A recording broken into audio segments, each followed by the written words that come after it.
हाँ जी मेरे प्यारे बच्चों, आज हम करने जा रहे हैं क्लास 10th का चैप्टर 10 जिसका नाम है पॉलिनोमियल। दोस्तों हमने इससे पहले तीसरा और चौथा चैप्टर कवर कर लिया है। अगर आपने उसकी वीडियो नहीं देखी है तो उसकी वीडियो देखिए। मैं क्यों बोल रहा हूं कि आपको उसकी वीडियो देखनी चाहिए, क्योंकि हमने उसे बहुत सारे ऐसे कंसेप्ट किए हैं जो आपके इस चैप्टर में भी आपको काम आएंगे। जैसे चौथा चैप्टर है जो आपका क्वाड्रेटिक इक्वेशन और पॉलिनोमियल, ये एक दूसरे से इंटर कनेक्टेड है। तो ये कनेक्टेड है तो आपको एक बार दोनों को साथ पढ़ के अगर आप दोनों को करोगे तो आपके कंसेप्ट सारे क्लियर हो जाएंगे। तो चलिए अब हम स्टार्ट करते हैं पॉलिनोमियल, और इसमें देखते हैं हम आज क्या क्या पढ़ेंगे। आपके लिए बहुत अच्छी सी स्लाइड बना के लेके आया हूं। इसमें हम पढ़ेंगे बच्चे डिग्री। डिग्री का क्या मतलब होता है, इसमें टर्म्स क्या होती हैं, टर्म किसको बोलते हैं हम, पॉलिनोमियल के टाइप कैसे होते हैं, इसको कैसे डिफरेंशिएट कर सकते हैं, और लास्ट में पढ़ेंगे हम relationship of zeros of polynomial, मतलब कोफिशिएंट्स का क्या होता है रिलेशन जीरो के साथ। चलिए हम देखते हैं क्या क्या पढ़ना है। डेफिनेशन, दोस्तों डेफिनेशन क्या है पॉलिनोमियल की। देखो पोली का मतलब होता है मैनी और नोमियल का मतलब है टर्म, मतलब बहुत सारी टर्म को बोलते हैं हम पॉलिनोमियल। बहुत सारी टर्म जैसे एक दो तीन, पर ये इनफाइनाइट नहीं होनी चाहिए, आपको ये याद रखना है। इनफाइनाइट नहीं होनी चाहिए, काउंट कर सके उतनी होनी चाहिए, पर ये कितनी भी हो सकती हैं। देखो पॉलिनोमियल होता क्या है, जैसे ये एक आपको दिख रहा है स्क्रीन पे, ये 5x² प्लस 2y माइनस 7। अब हम इसको ही पढ़ेंगे। ये क्या आ गया, हाँ, तो जैसा आप स्क्रीन पे देख पा रहे हैं ये 5x² प्लस 2y माइनस 7, इसमें किस टर्म को हम क्या बोलते हैं और कितनी टर्म है ये। देखो ये टर्म है 5x², ये 5 को बोलते हैं बच्चे कोफिशिएंट, x² को बोलते हैं हम वेरिएबल। एक्स वाई जेड जितने भी ए बी सी डी, देखो एक बार कांस्टेंट या कोफिशिएंट, कोफिशिएंट होगा जो आपका हमेशा क्या होगा, वो रियल नंबर में होगा। मतलब आज तक जो आपने नंबर देखे हैं वो कोफिशिएंट हो सकता है। जैसे √3, ये भी क्या है आपका रियल नंबर है। आपका x हो सकता है क्या, नहीं, x आपने नहीं पढ़ा क्योंकि x की वैल्यू हमें नहीं पता है। चलिए जैसे मैं आपको एक एग्जांपल देता हूं, जैसे आपसे पूछूं कि आपको किसी को बताना है सात, सात चीज बताओ, तो आप काउंट करके बता सकते हो ना किसी को भी। ये जैसे पेन है, आपको बताना है 7 पेन, आप बता सकते हो 1 पेन 2 पेन, ऐसे 7 पेन इकट्ठे करके बता सकते हो, लीजिए ये 7 पेन है। अब अगर आपको किसी को बताना है x पेन, आपके पास क्या x पेन है, आप बता सकते हो कि 1 2 x, नहीं बता सकते, ऐसी कोई वैल्यू नहीं है x की। तो जिसकी आपको वैल्यू नहीं पता उसको हम क्या बोलेंगे, उसको बोलेंगे वेरिएबल, और जिसकी वैल्यू पता है उसको बोलते हैं हम कांस्टेंट टर्म। ओके, इतना आपको समझ में आया होगा। दोबारा से एक बार रिपीट करते हैं, जिसकी वैल्यू नहीं पता उसको वेरिएबल, और जिसकी वैल्यू पता है उसको कांस्टेंट। अब देखो बच्चे, एक्स स्क्वायर से जो आगे है, एक्स स्क्वायर से जो आगे है उसको हम बोलते हैं कोफिशिएंट। मतलब जो वेरिएबल से आगे लिखा होगा, वेरिएबल से जो कुछ आगे लिखा होगा उसको हम क्या बोलेंगे, उसको बोलेंगे हम कोफिशिएंट बोलेंगे। जिसकी वैल्यू पता है उसको हमने देख लिया कांस्टेंट है, और जो y जो वेरिएबल से आगे है, ये y वेरिएबल है क्योंकि y का भी हमें वैल्यू नहीं पता, तो इसको क्या बोलते हैं, इसको बोलते हैं कोफिशिएंट। और जो पावर, ये पावर को एक्सपोनेंट भी बोल देते हैं। देखो अब हम एक बात करते हैं, इसमें टर्म कितनी है, देखो टर्म बताइए आप। टर्म है बच्चे इसमें एक टर्म ये है, दो टर्म ये है, और तीसरी टर्म ये है, तो ये हो गया आपका ट्राइनोमियल। अच्छा, ये ट्राइनोमियल क्या चीज है, ट्राइनोमियल हमने चैप्टर 4 में हमने इसके डिफरेंशिएट किए थे कि पॉलिनोमियल को कैसे डिफरेंशिएट करते हैं। चलिए एक बार दोबारा देख लेते हैं। पहले तो हम ये देखते हैं इसमें कि तीन इसमें कैसे हैं, तीन टर्म कैसे हैं। बच्चे बीच में अगर प्लस माइनस जितने होंगे, देखो एक प्लस माइनस, प्लस या माइनस दो टर्म को अलग कर देता है। देखो ये दो टर्म को अलग कर दिया तो मतलब एक टर्म ये, एक टर्म ये, अब माइनस आया इन दो टर्म को, फिर इन्होंने अलग कर दिया तो तीसरी टर्म ये हो गई। अब देखते हैं पॉलिनोमियल क्या होता है और पॉलिनोमियल को हम कैसे डिफरेंशिएट कर सकते हैं। देखो बच्चों, पॉलिनोमियल, पॉलिनोमियल को आप टर्म के बेस पे डिफरेंशिएट कर सकते हैं, और दूसरा आप किसके, डिग्री के बेस पे डिफरेंशिएट कर सकते हैं। ये डिग्री क्या बला है, डिग्री होता है बच्चे highest power, highest power of an equation of an polynomial, ये होता है क्या, डिग्री। देखो जैसे ये 5x² प्लस 2y, अगर इसमें मैं डिग्री की बात कहूं तो डिग्री कितनी है इसमें, हाईएस्ट पावर। देखो देखो ये एक पावर है, ये भी एक पावर है, यहाँ पे दो, तो इसकी डिग्री कितनी हो गई, इसकी डिग्री हो गई दो डिग्री के बेस पे और टर्म के बेस पे। ये कितनी टर्म है? देखो टर्म के बेस पे ये 3 टर्म है, तो एक टर्म जहां पे होती है उसको बोलते हैं मोनोमियल। क्या बोलते हैं? मोनोमियल। दो टर्म हो तो बाइनोमियल। Very good. और जहां 3 टर्म हो तो उसको बोलते हैं ट्राइनोमियल। ऐसे ही आगे चलता जाएगा। अब डिग्री के बेस पे बच्चों, यहाँ पे जैसे 1 डिग्री है, 1 डिग्री आपका अगला चैप्टर है वो है लीनियर इक्वेशन। तो 1 डिग्री होती है उसको क्या बोलते हैं? लीनियर। 2 डिग्री हो तो क्वाड्रेटिक। Very good. 4 चैप्टर आएगा, ये भी पढ़ना है हमें, ये भी पढ़ना है, ये भी पढ़ना है। और तीसरा क्या तीसरा होगा आपका क्यूबिक। क्यूबिक। ऐसे ही बाई क्वाड्रेटिक। ये ऐसे ही चलते जाएंगे बच्चे आगे। ठीक है, हमें अभी हमारे 10th में हमें पढ़ना है लीनियर और क्वाड्रेटिक ही हमें पढ़ना है। इतनी बात समझ में आई है? चलो ये आ तो गए बच्चे, अब इनको सोल्व करने के अलग अलग तरीके हैं। जैसे हम अब इसमें पढ़ेंगे पॉलिनोमियल। पॉलिनोमियल में हम इस चैप्टर में क्वाड्रेटिक इक्वेशन पढ़ने जा रहे हैं। ठीक है, कि क्वाड्रेटिक इक्वेशन कैसे सोल्व करना है, कोफिशिएंट का क्या रिलेशन होता है इससे, तो हमें ये चीज सारी पढ़नी है इसमें। तो चलिए एक बार देखते हैं आगे हमें क्या पढ़ना है। चलो अब डिग्री, डिग्री हमने जैसे पहले पढ़ लिया, हाईएस्ट पावर को क्या बोलते हैं? डिग्री बोलते हैं। चलो एक एग्जांपल है, ये कमेंट में मुझे बताओगे आप। 4x cube plus 7x square plus 8y, इसकी डिग्री क्या है? ये डिग्री आप लोगों को बतानी है कमेंट में कि इसकी डिग्री क्या है। चलिए ठीक है, अब हम देख रहे थे कि इनको सोल्व करने के अलग अलग तरीके हैं। सोल्व करने के अलग अलग तरीके, लीनियर इक्वेशन को, क्वाड्रेटिक इक्वेशन को सोल्व करने के अलग अलग तरीके। बच्चे दो तरीके होते हैं, एक तो होता है ग्राफिक, ग्राफिक तरीका होता है, और दूसरा कौन सा होता है? अलजेब्रिक। लीनियर इक्वेशन को ग्राफिक तरीके से सोल्व कर सकते हैं और अलजेब्रिक तरीके से। ऐसे ही क्वाड्रेटिक इक्वेशन पढ़ रहे हैं इस चैप्टर में हम। पॉलिनोमियल में क्वाड्रेटिक इक्वेशन इसका एक पार्ट है, तो उसको पढ़ रहे हैं। तो क्वाड्रेटिक इक्वेशन को हम दो तरीके से सोल्व कर सकते हैं। एक तो इसका तरीका कौन सा होगा इसमें भी? ग्राफिक। और दूसरा कौन सा होगा? अलजेब्रिक। जैसे हमने थर्ड चैप्टर कर लिया है, जिन्होंने थर्ड चैप्टर नहीं देखा तो मैं फिर रिक्वेस्ट करूंगा कि थर्ड चैप्टर देखो। अलजेब्रिक में हमने लीनियर इक्वेशन में दो मेथड पढ़े थे बच्चे, एक तो सब्स्टिट्यूशन मेथड था और एक कौन सा मेथड था? एलिमिनेशन। एलिमिनेशन मेथड था। और ऐसे ही ग्राफिक तो एक ही होता है, ग्राफिक की स्पेलिंग गलत लिख दी, GRAPHIC। और अलजेब्रिक, क्वाड्रेटिक में अलजेब्रिक का मेथड है, एक तो बाई क्वाड्रेटिक फॉर्मूला, जिसको श्रीधराचार्य फॉर्मूला भी बोलते हैं। आप किस क्या बोलते हैं? श्रीधराचार्य फॉर्मूला। हाँ जी, हमारे ही इंडियन ने ये फॉर्मूला खोजा था, क्वाड्रेटिक फॉर्मूला। और दूसरा है आपका by quadratic, sorry by quadratic formula तो हो गया श्रीधराचार्य, और एक था हमारा स्प्लिटिंग द मिडल टर्म। आपने पढ़ाई होगा 9th में स्प्लिटिंग द मिडल टर्म। ये दो हैं। इतना आपको समझ में आया?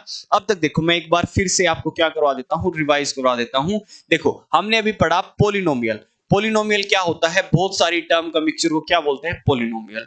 अब पॉलिनोमियल को हम कैसे बांट सकते हैं? एक टर्म के बेस पे बांट सकते हैं और एक डिग्री के बेस पे बांट सकते हैं। टर्म में मोनोमियल, बाइनोमियल, ट्राइनोमियल, और उसके बेस पे, डिग्री के बेस पे linear equation, quadratic, cubic equation. और दोनों इक्वेशन को, जैसे लीनियर इक्वेशन है, क्वाड्रेटिक जो आपके आपकी सिलेबस में है 10th में, दोनों को हम कैसे सोल्व कर सकते हैं? एक ग्राफिक तरीका होता है, एक अलजेब्रिक तरीका है। अभी हम क्वाड्रेटिक की बात कर रहे हैं, तो क्वाड्रेटिक को सोल्व करने का एक तो आपके पास क्वाड्रेटिक फॉर्मूला है, एक स्प्लिटिंग द मिडल टर्म है। अभी इस वीडियो में हम इसका बेसिक पार्ट करेंगे। अगर बेसिक समझ में आएगा तो चैप्टर 2 बहुत ही आसान है बच्चों, बहुत ही आसान है। ये फूक मारना है और आप इसको उड़ा दोगे।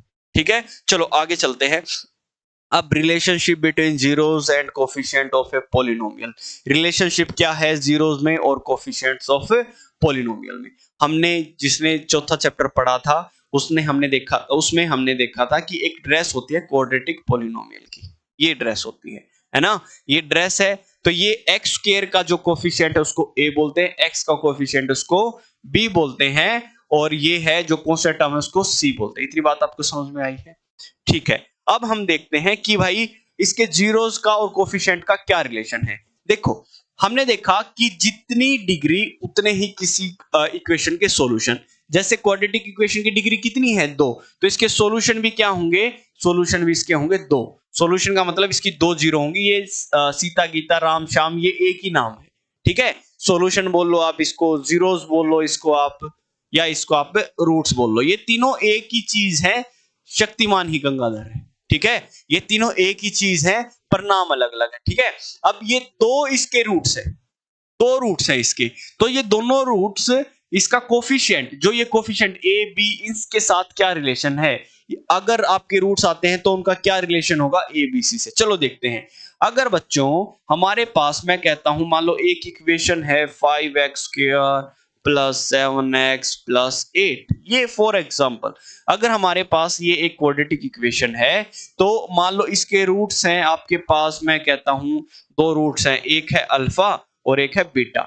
ये अल्फा बीटा ही मैंने क्यों लिए, अल्फा बीटा में एक्स वाई क्यों नहीं लिया, इसके दो रूट मुझे नहीं पता इसके क्या है।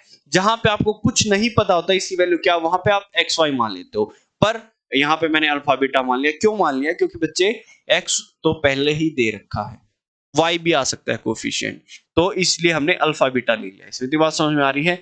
चलो, अब जो दो रूट्स आएंगे, 2 डिग्री है तो दो रूट्स आएंगे, अगर हम उनका सम करते हैं, अल्फा और बीटा का सम करते हैं, तो सम कितना आ जाएगा। देखो इसका रिलेशन क्या होगा कोफिशिएंट से, तो कोफिशिएंट से भी पता कर सकते हैं आप, जैसे माइनस बी अपॉन ए। माइनस बी क्या है इसमें, इसका मैं सीधा बता दूं तो इसका माइनस बी कितना हो जाएगा, माइनस का 7 और ए कितना है 5।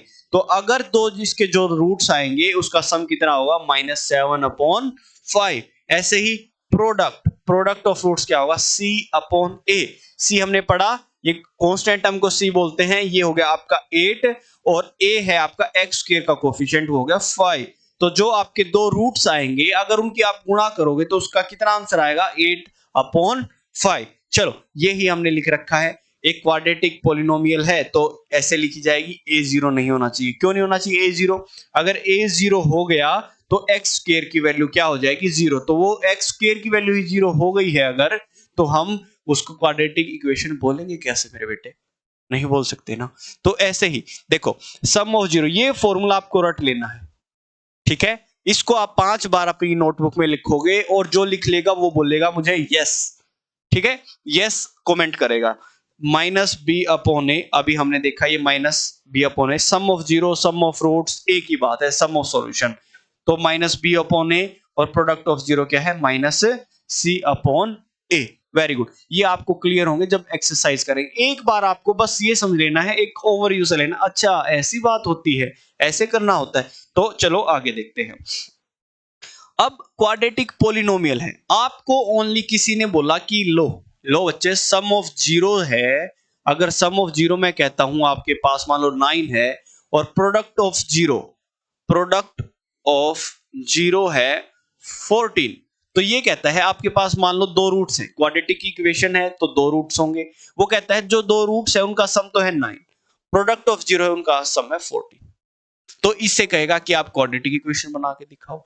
तो उसका फॉर्मूला क्या है, देखो उसका फॉर्मूला ये के, इसको भूल जाओ, ये कुछ नहीं है, ठीक है। तो हम करेंगे X square minus sum of zero, sum of zero कितना है -9, सम ऑफ जीरो माइनस लगाया, देखो फॉर्मूला क्या है हमारा, X square minus sum of zeros, ये ब्रैकेट में और ये एक्स प्लस यहां पे होगा product of zero, product of zero. तो अब इससे इक्वेशन बनाते हैं, बना दे। तो X square sum of zero कितना है मेरे बेटे, ये है 9, ठीक है, ये हो गया 9। फिर इसके बाद x लगाना कंपलसरी है, ये माइनस कहां से आया, क्योंकि फॉर्मूले में ही है, ठीक है, 9x, फिर प्लस प्रोडक्ट ऑफ जीरो कितना है 14। तो आपकी इक्वेशन आ गई ये। समझ में आया क्या, अरे मगज में आया क्या।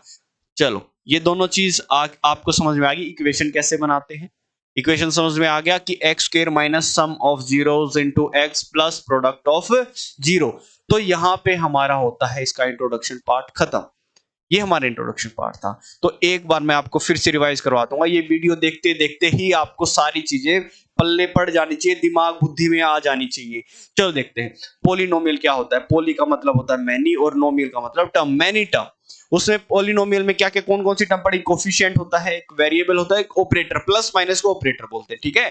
और फिर पॉलिनोमियल दो तरीके से आप डिवाइड कर सकते हो। कैसे डिवाइड कर सकते हो पॉलिनोमियल को, एक टर्म के बेस पे और एक डिग्री के बेस पे। डिग्री क्या वाला है, हाईएस्ट पावर को क्या बोलते हैं, डिग्री बोलते हैं। टर्म के बेस पे अगर डिवाइड करें तो मोनोमियल, बाइनोमियल, ट्राइनोमियल ऐसे आगे चलते जाएगा। ऐसे ही अगर हम डिग्री के बेस पे बात करें तो डिग्री के बेस पे क्या होगा, लीनियर, क्वाड्रेटिक, क्यूबिक। ठीक है, अब हम इसमें पढ़ रहे हैं क्वाड्रेटिक। हमने पढ़ा कि एक बार देख लेते हैं और क्या पढ़ा हमने, डिग्री पढ़ ली, डिग्री हाईएस्ट पावर बोलते हैं। रिलेशनशिप क्या है, जीरोस का और कोफिशिएंट का। अगर अल्फा प्लस बीटा, इसकी जीरो को अगर पहला एक इसका जीरो आया है, सॉल्यूशन आया, तो उसको बोलेंगे अल्फा, दूसरे को बीटा बोलेंगे। अगर अल्फा प्लस बीटा बोलते हैं जिसको बोले सम ऑफ जीरो, तो उसको क्या फॉर्मूला है इसका, ये 5 बार लिखना था आपको, यस भी बोलना था, माइनस बी अपॉन ए, और प्रोडक्ट ऑफ जीरो क्या था, सी अपॉन ए। ये माइनस नहीं है, ये ऐसे ही आ गया, ये है सी अपॉन ए। ठीक है, अब हमने देखा कि अगर आपको सम ऑफ जीरो और product of zero only they रखी, तो आप क्वाड्रेटिक इक्वेशन कैसे बनाओगे, उसका फॉर्मूला था, ये पढ़ा हमने। और ये फॉर्मूले के बाद आपको ये भी 5 बार लिखना है, 5 बार लिख के आपको याद हो जाएगा, और उसके बाद हम करेंगे नेक्स्ट वीडियो से चैप्टर स्टार्ट।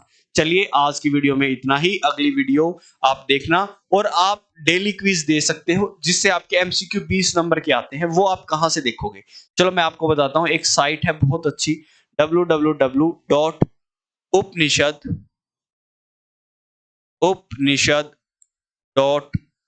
उपनिषद इंस्टीट्यूट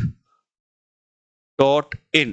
लास्ट में मैं एक वीडियो लगा दूंगा, उसमें आप चेक कर सकते हैं। ऐप भी है नीचे, ऐप भी कर सकते हैं डाउनलोड। आप ऐप डाउनलोड करो और वहां से डेली प्रैक्टिस करो, डेली क्विज दो मैथ की, जिससे आपका एमसीक्यू वाला पार्ट स्ट्रॉन्ग हो जाए और 20 नंबर आपके पक्के हो जाए। जो जो चैप्टर करते रहेंगे उसका आप डेली क्विज देते रहेंगे। तो थैंक यू वेरी मच, इस वीडियो में इतना ही। राम राम।